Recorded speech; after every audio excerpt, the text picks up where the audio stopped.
살다 보면 아무것도 아닌 날이 있습니다. 특별할 것도 없고 기억에 남을 것도 없는 날들. 저는 그런 날들을 수십 년 동안 쌓아왔습니다. 아침이면 일어나 밥을 짓고 빨래를 개고 아이가 학교에서 돌아오면 반찬을 챙기는 그런 날들이었습니다. 그게 나쁜 삶이라고 생각한 적은 없었습니다. 그냥 그게 제 삶이었습니다. 남편은 바쁜 사람이었습니다. 결혼 초부터 그랬습니다. 출장이 잦았고 집에 있어도 자리를 비운 것 같은 사람이었습니다. 저는 그 빈자리를 아이로 채웠습니다.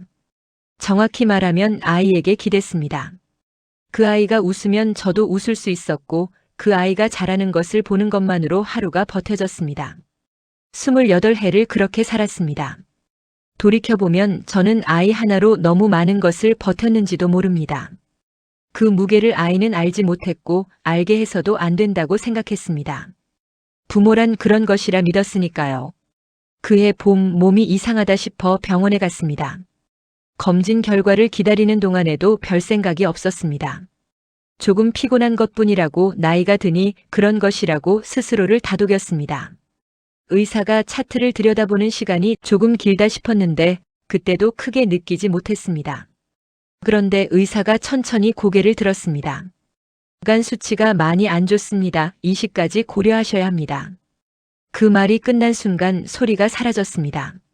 의사는 계속 무언가를 설명하고 있었습니다. 수치, 경과, 다음 검사 일정.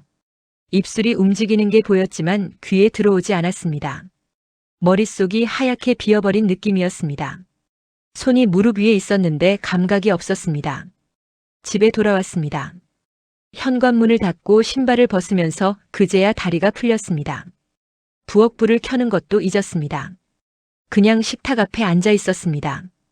창밖은 여전히 밝았고 마당 화분에 심어둔 꽃이 바람에 흔들리고 있었습니다. 아무것도 달라진 것이 없는데 모든 것이 달라진 것 같았습니다. 얼마나 그렇게 있었을까요? 딸이 들어왔습니다. 가방을 내려놓으며 이쪽을 보더니 아무 말 없이 제 옆으로 와 앉았습니다. 그리고 천천히 제 손을 잡았습니다.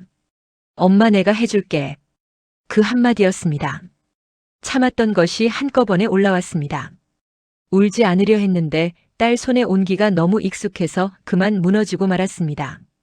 28해를 기대며 살아온 아이가 지금 저를 붙잡고 있었습니다. 그때 저는 그저 고마웠습니다.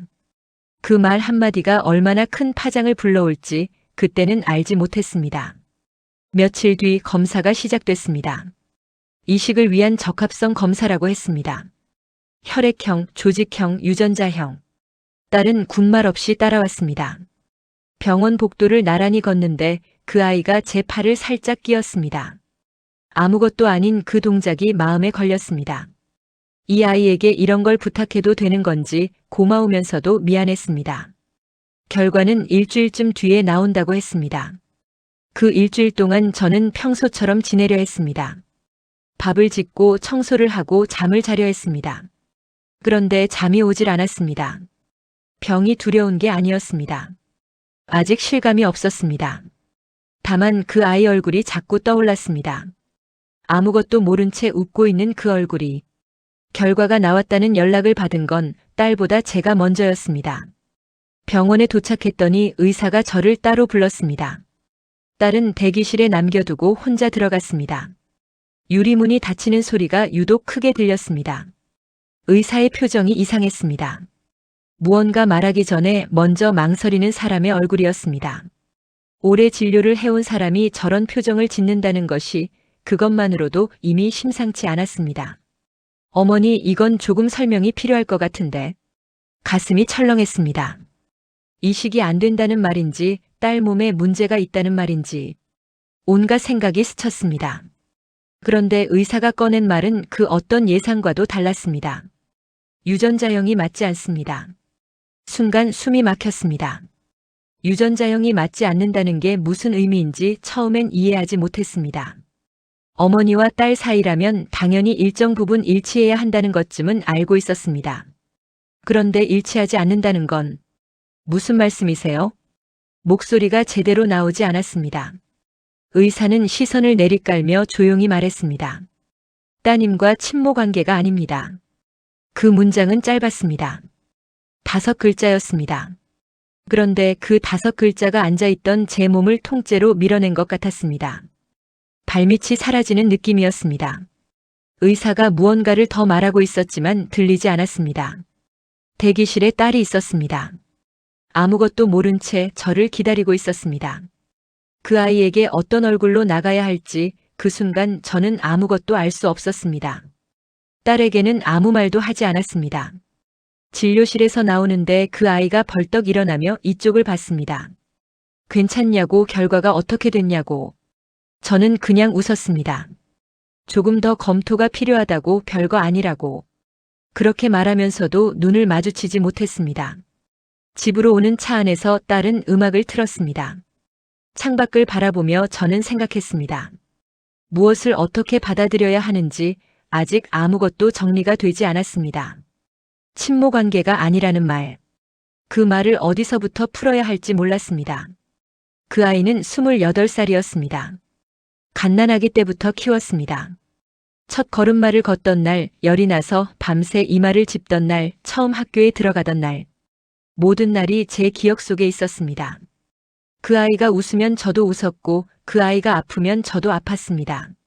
28해 동안 그 아이는 제 전부였습니다. 그런데 병원에서 나온 그 서류 한 장이 그 모든 것에 물음표를 찍고 있었습니다. 며칠 뒤 딸이 밝은 얼굴로 들어왔습니다. 가방을 던지듯 내려놓고는 부엌으로 들어오더니 아무렇지 않게 말했습니다. 엄마, 나 검사 통과했대. 이제 걱정하지 마. 그 한마디를 듣는 순간 가슴이 찢어졌습니다. 그 아이는 웃고 있었습니다. 냉장고를 열어 뭔가를 꺼내며 오늘 뭐 먹냐고 물었습니다. 아무것도 모른 채였습니다. 자신이 낯선 유전자를 가졌다는 것도, 엄이라고 믿었던 사람이 그 사실을 알고 혼자 앉아 있다는 것도. 저는 대답을 못했습니다. 엄마, 왜 그래? 그 아이가 이쪽을 봤습니다. 저는 그냥 괜찮다고 했습니다. 피곤하다고. 그리고 몸을 돌려 창 밖을 봤습니다. 28해. 그 시간은 거짓이 아니었습니다. 그런데 그것이 전부가 아닐 수도 있다는 것을 지금 저는 혼자 알고 있었습니다. 그날 이후로 모든 것이 조금씩 흔들리기 시작했습니다. 딸의 얼굴을 볼 때마다, 그 아이의 눈매를 들여다볼 때마다 찾지 않아도 되는 무언가를 자꾸 찾게 됐습니다. 그것이 저를 더 괴롭혔습니다. 사랑이 달라진 것이 아니었습니다. 그런데 마음 한편이 자꾸 무언가를 향해 기울었습니다. 제가 낳은 아이는 어디 있는 것인지, 그 아이는 지금 어떻게 살고 있는 것인지, 그 물음이 자라기 시작했습니다. 혼자 움직이기로 했습니다. 누구에게도 말하지 않았습니다. 딸에게도 남편에게도. 아직 확인된 것이 없었고 확인되기 전에 말할 수 있는 것도 없었습니다. 다만 그대로 앉아 있을 수는 없었습니다. 딸을 낳았던 병원을 다시 찾아갔습니다. 28해 전 일이었습니다. 병원 건물은 그동안 한 번 재건축이 됐다고 했습니다. 그래도 기록은 남아있을 거라 생각했습니다. 접수 창구에서 한참을 설명했습니다. 목적이 뭔지, 왜 필요한지. 직원이 난감한 표정을 지었지만 결국 담당자와 연결해줬습니다. 오래된 출산 기록을 꺼내는데 시간이 걸렸습니다. 낡은 서류들이 담긴 봉투가 책상 위에 올려졌습니다. 손이 떨렸습니다. 날짜를 맞춰가며 찾아 내려갔습니다. 그리고 찾았습니다. 같은 날 같은 시간대에 출산한 산모가 2명이었습니다. 한 명은 저였습니다. 그리고 또 한 명의 이름이 있었습니다. 그 이름을 보는 순간 손이 멈췄습니다. 낯선 이름이 아니었습니다. 오래전에 들었던 이름이었습니다. 남편이 결혼 전에 깊이 만났던 여자. 한때 결혼 이야기까지 나왔다고 했던, 그러나 남편이 먼저 정리했다고 들었던 여자. 그 이름이 거기 있었습니다. 서류를 쥔 손이 떨렸습니다. 같은 날, 같은 시간대, 같은 병원. 우연이라는 말을 붙이기에는 너무 많은 것이 겹쳐 있었습니다. 병원 복도에 서서 잠시 아무 생각도 하지 못했습니다. 실수일 수도 있었습니다. 병원 측의 착오. 그냥 우연의 일치. 그렇게 생각하고 싶었습니다. 그런데 그 이름을 보는 순간 든 감각은 우연이 아닐 수도 있다는 것이었습니다. 그 여자는 지금 어디에 있는지, 그 여자는 지금 어떤 아이와 살고 있는지 그 생각이 머리에서 떠나지 않았습니다. 주소를 찾는데 시간이 걸렸습니다. 수소문 끝에 연락이 닿았고 그 여자가 사는 곳을 알게 됐습니다. 찾아가기 전날 밤 잠을 이루지 못했습니다. 무엇을 보게 될지 알 수 없었습니다. 아무것도 아닌 것을 확인하러 가는 것일 수도 있었습니다. 그래도 가야 했습니다. 가보지 않으면 평생 모르고 살 것 같았습니다. 이른 오전에 출발했습니다. 아파트 동호수를 확인하고 엘리베이터를 탔습니다. 문 앞에 서자 발이 더 이상 떨어지지 않았습니다. 잠시 서 있다가 초인종을 눌렀습니다. 문이 열렸습니다. 그 여자가 나왔습니다. 그리고 그 뒤에 아이가 있었습니다. 눈이 마주쳤습니다. 말이 나오지 않았습니다. 설명이 필요 없었습니다. 눈, 코, 입. 어릴 적 제 사진에서 빠져나온 것 같은 얼굴이었습니다. 이목구비 하나하나가 낯설지 않았습니다. 그 아이도 이쪽을 보며 그 자리에서 멈췄습니다. 저도 멈췄습니다. 그 몇 초가 무척 길게 느껴졌습니다. 그 여자가 먼저 입을 열었습니다. 여기서 얘기할까요? 아님 밖에서 얘기할까요? 목소리는 예상보다 차분했습니다. 놀라거나 당황하는 기색이 없었습니다. 그것이 오히려 이상했습니다. 어떻게 저렇게 담담할 수 있는지. 저는 밖에서 얘기하자고 했습니다. 엘리베이터를 타고 내려가는 동안 아무 말도 없었습니다. 1층 출구를 나서서 건물 옆 벤치에 나란히 앉았습니다. 바람이 불었습니다. 평범한 오전이었습니다. 지나가는 사람들은 우리를 보지 않았습니다. 그런데 저는 숨이 막혀오기 시작했습니다. 이 여자는 알고 있었던 것인지, 알고 있으면서도 지금까지 아무 말을 하지 않은 것인지, 그렇다면 왜, 무엇 때문에, 그 여자가 입을 열려는 순간 저는 온몸이 굳는 것을 느꼈습니다. 그 여자는 먼저 말하지 않았습니다. 저도 시작하기가 쉽지 않았습니다. 잠시 침묵이 흘렀습니다. 바람만 지나갔습니다. 결국 제가 먼저 물었습니다. 아이가 바뀐 것을 알고 있었느냐고. 그 여자가 천천히 고개를 들었습니다. 병원에서 바뀐 거 난 진작 알았어요. 가슴이 내려앉았습니다. 알고 있었다고 했습니다. 진작에. 그렇다면 28해입니다. 28해 동안 그 여자는 알면서 살았다는 것입니다. 목소리가 올라왔습니다. 그럼 왜 지금까지 말을 끝까지 잇지 못했습니다.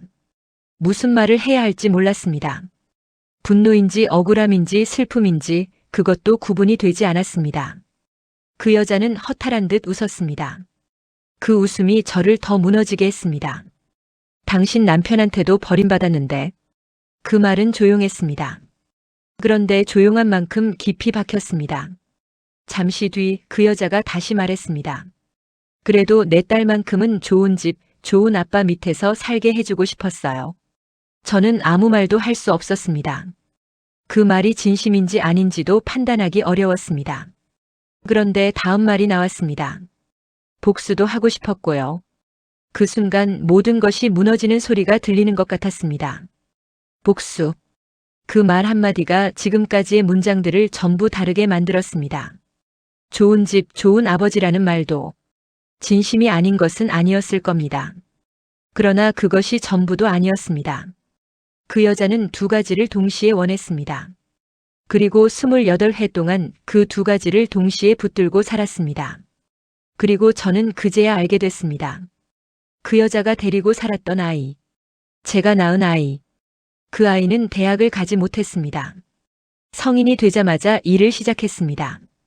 아침 일찍 나가 늦게 들어오는 살, 번 돈을 고스란히 가져다 바치는 살, 그 돈은 그 여자에게 흘러들어가고 있었습니다. 제 딸이었습니다. 제가 낳은 아이였습니다. 세상 어딘가에서 그렇게 살고 있었습니다. 그 사실이 뒤늦게 몸 안으로 밀려들었습니다. 의자에 앉아있는 것이 겨우였습니다. 말 한마디도 나오지 않았습니다. 벤치 옆으로 사람들이 지나갔습니다. 아무도 이쪽을 보지 않았습니다. 오래 앉아있지 않았습니다. 더 들을 말이 없었습니다. 일어섰습니다. 그 여자를 바라보며 딱 한마디 했습니다.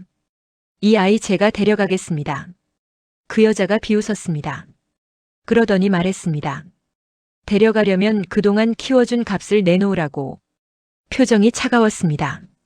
그 말을 듣는 순간 어이가 없었습니다. 그러나 따지지 않았습니다. 지금 이 자리에서 싸워서 될 일이 아니었습니다. 등을 돌렸습니다. 그리고 걸었습니다. 집으로 돌아오는 길이 얼마나 걸렸는지 기억나지 않습니다. 어느 순간 현관 앞에 서 있었습니다.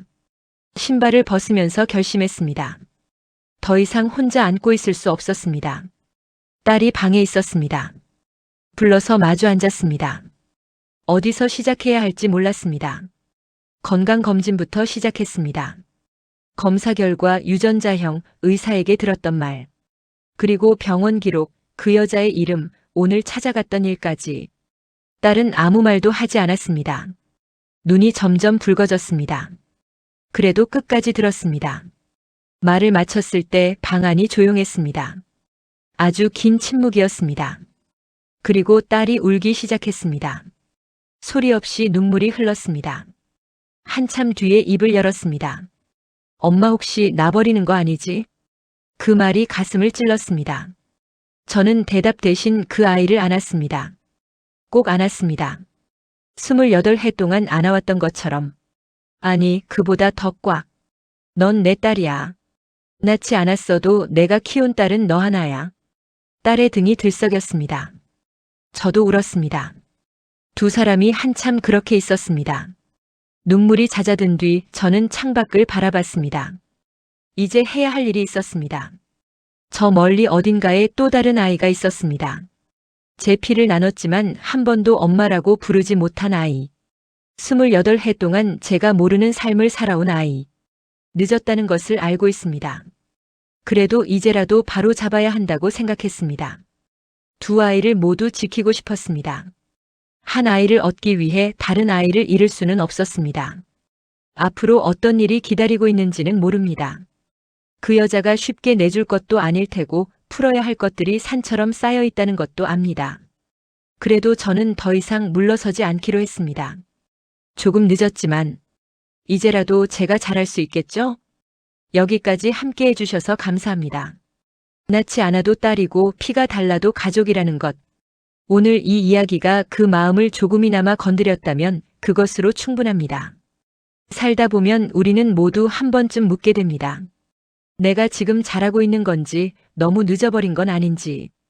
그럴 때마다 이곳에 오십시오. 사연 읽어주는 밤은 언제나 그 자리에 있겠습니다. 이 이야기가 마음에 남으셨다면 좋아요 한번 눌러주세요. 작은 손가락 하나가 이 채널이 더 많은 분들께 닿을 수 있는 힘이 됩니다.